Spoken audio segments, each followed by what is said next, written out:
इथं 183 183 183 वजा 73 73 73 3 टाइम दिलेला आहे.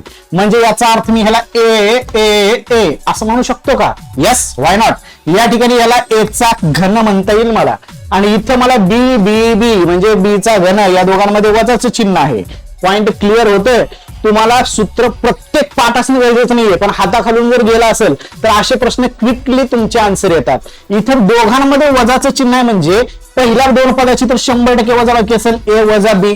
आता सर याचा विस्तार पुढचा आठवत नाही, पण हे एवढे भारी असतात की आपल्याला सगळा विस्तार दिला असतो. इथं बघा, ए चा वर्ग, ए आहे ना, इथला ए इथं मानला, ए चा वर्ग अधिक ए बी आणि इथं बी चा वर्ग आहे.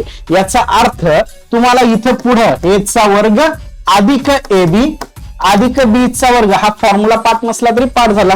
आता इथं बघा, ते वरच्याचा विस्तार हा झाला आणि खालच्याचा विस्तार ऍज इट इज ए वर्ग अधिक ए बी अधिक बी चा वर्ग आहे.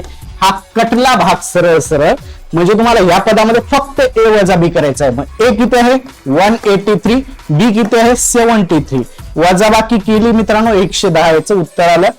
एक प्रश्न मी सांगितला, कमेंट बॉक्स मध्ये या प्रश्नाला पुढच्या 10 सेकंदामध्ये खनखन कमेंट करून उत्तर द्यायचा प्रयत्न करा.